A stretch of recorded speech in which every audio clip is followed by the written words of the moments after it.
وإذ أخذ ربك من بني آدم من ظهورهم ذريتهم وأشهدهم على أنفسهم ألست بربكم قالوا بلى شهدنا أن تقولوا يوم القيامة إنا كنا عن هذا غافلين أو تقولوا إنما أشرك آباؤنا من قبل وكنا ذرية من بعدهم أفتهلكنا بما فعل المبطلون وكذلك نفصل الآيات ولعلهم يرجعون واتل عليهم نبأ الذي آتيناه آياتنا فانسلخ منها فأتبعه الشيطان فكان من الغاوين ولو شئنا لرفعناه بها ولكنه أخلد إلى الأرض واتبع هواه فمثله كمثل الكلب إن تحمل عليه يلهث أو تتركه يلهث ذلك مثل القوم الذين كذبوا بآياتنا فاقصص القصص لعلهم يتفكرون ساء مثلا القوم الذين كذبوا بآياتنا وأنفسهم كانوا يظلمون من يهد الله فهو المهتدي ومن يضلل فأولئك هم الخاسرون ولقد ذرأنا لجهنم كثيرا من الجن والإنس لهم قلوب لا يفقهون بها ولهم أعين لا يبصرون بها ولهم آذان لا يسمعون بها أولئك كالأنعام بل هم أضل أولئك هم الغافلون ولله الأسماء الحسنى فادعوه بها وذروا الذين يلحدون في أسمائه سيجزون ما كانوا يعملون وممن خلقنا أمة يهدون بالحق وبه يعدلون والذين كذبوا بآياتنا سنستدرجهم من حيث لا يعلمون وأملي لهم إن كيدي متين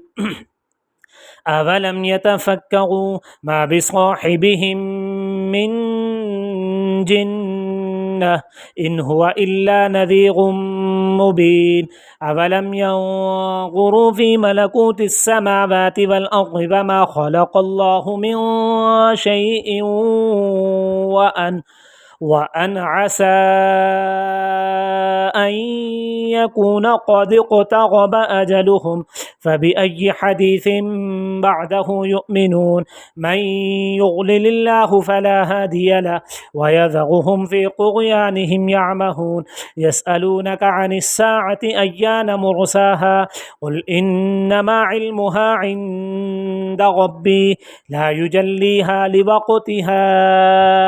إلا هو ثقلت في السماوات والأرض لا تأتيكم إلا بغتة يسألونك كأنك حفي عنها قل إنما علمها عند الله ولكن أكثر الناس لا يعلمون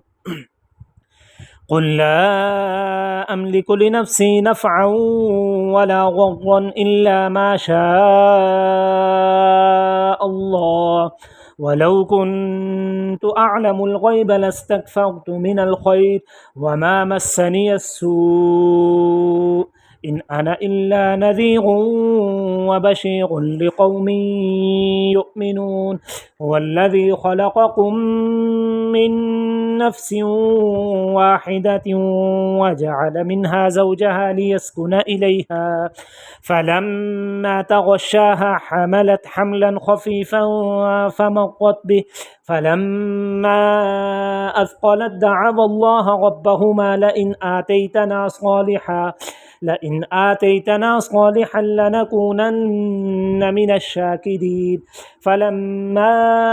آتاهما صالحا جعل له شركاء فيما آتاهما فتعالى الله عما يشركون أيشركون ما لا يخلق شيئا وهم يخلقون ولا يستطيعون لهم نصرا ولا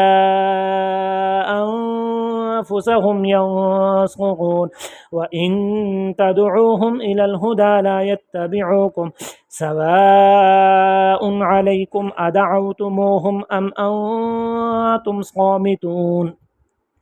إن الذين تدعون من دون الله عباد أمثالكم فادعوهم فليستجيبوا لكم إن كنتم صادقين ألهم أرجل يمشون بها أم لهم أيدي يبطشون بها أم لهم أعين يبصرون بها أم لهم آذان يسمعون بها قل ادعوا شركاءكم ثم كيدون فلا تنظرون إن وليي الله الذي نزل الكتاب وهو يتولى الصالحين والذين تدعون من دونه لا يستطيعون نصركم ولا أنفسهم ينصرون وإن تدعوهم إلى الهدى لا يسمعوا وتراهم ينظرون إليك وهم لا يبصرون خذ العفو وأمر بالعرف وأعرض عن الجاهلين وإما ينزغنك من الشيطان نزغ